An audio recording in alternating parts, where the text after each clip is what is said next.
Sister Alleyne and I can tell you that she's doing very well in her constituency, and in spite of all the talk about how popular Hamida is, Alleyne is going to run down the hill with him behind her.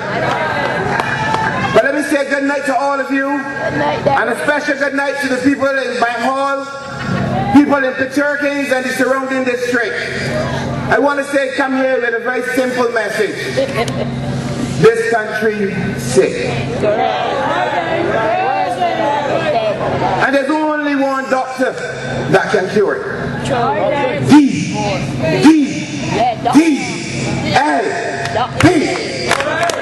Dr. D-L-P.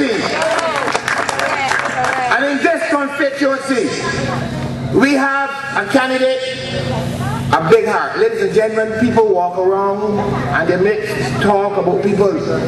3 weeks before the last election, that young man was in the hospital and got off his bed and went to do the areas that he had not been able to do. I want to say that Michael Cannon is a man of quality, and the people in this constituency cannot exchange Branford Tate for a nuisance called Alleyne. They can't do that.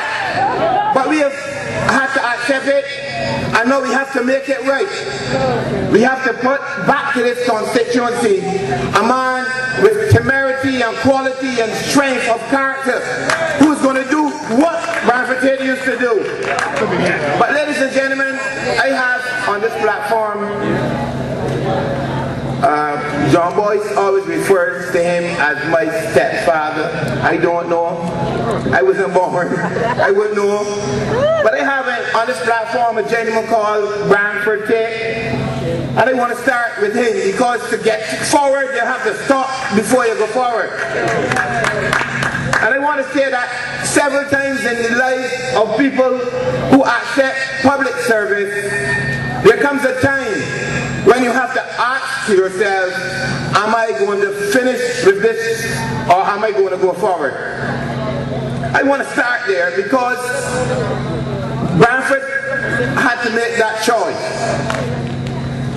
And when he left, I know he left with a heavy heart, because there were a lot of things he wanted to do. And I want to start there because 3 years ago in the Democratic Labour Party, we had to make a choice. And a group of us got together and made sure that we chose Clyde Maskell over Branford Tate. And we Dooksy Diggle and Dixie Doodle, and we elected Clyde Maskell as the leader of the Democratic Labour Party. Branford Tate, having run the course, having done what he was supposed to do, could have walked away. Could have said, I'm done with that. I go home and rest myself. But he's with us here tonight, and ladies and gentlemen, I want to say thank you, Branford Tate, for staying the course. And it is important that we understand why people are in politics. If we don't understand why people are in politics, we will keep electing the wrong people. And that is why we want to start here, because we have to make the right decisions now. This is no time to make wrong decisions. And every time we have made a wrong decision in this country, we have had to turn around and call on the DLP to make wrong things right. We cannot keep doing that. And I am pleading to all those people in my voice. All those who had problems with Sandy, forget them. All those who have problems with West Hall and Keith Simpson, then forget them. All those who have problems with Derek Alley, forget them. All those who have problems with Branford Tate, forget them. We only got one problem now, the Barbados Labour Party. That's the only problem we have. And only last week, this country was facing a crisis. And a lot of people didn't know. People didn't know. But we were at the stage when the government was going to suspend the Constitution to appoint people of their choice. We have a system responsible for the appointment of public officers. But these people went to their own party conference, and I am told by their people that the canvassers abused them, cursed them, tossed them out. And 3 days later, a new public sector bill was dropped into the offices of public officers with some amendments to suspend the Constitution so that people who have no qualifications, no interest in serving you should be appointed above those who have qualifications. Section 94. Now let me tell you something. The Constitution was suspended during the World Cup. And the one quarrel. So the government took it as a cue. Once nobody ain't quarreling, the door is open for us to do as we please. And so they came through the back door like a thief in the night and tried to suspend the Constitution. I'm not going any further into details because current leader is going to deal with it. But I'm back to where it started.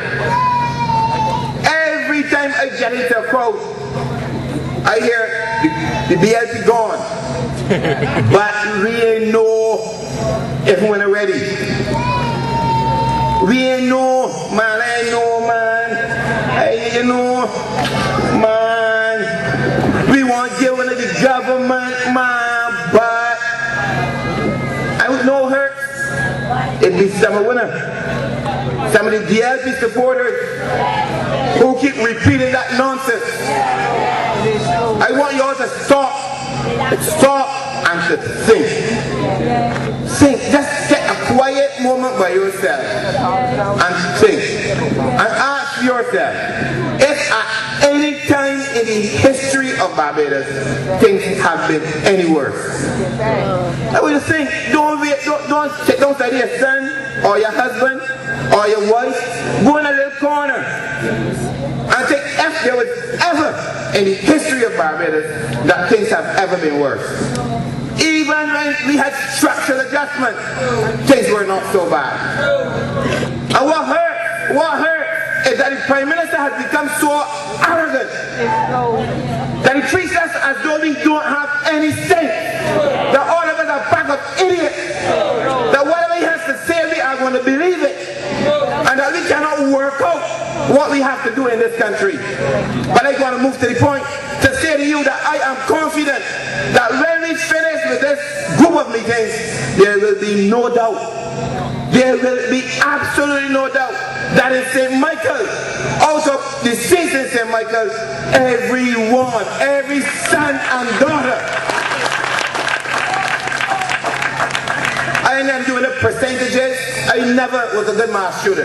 So that confused me. I deal with what I hear on the street. And as long as you, the supporters of this party, can energize yourselves to push away all the doubt, forget the foolishness about, man, you know it, man, look.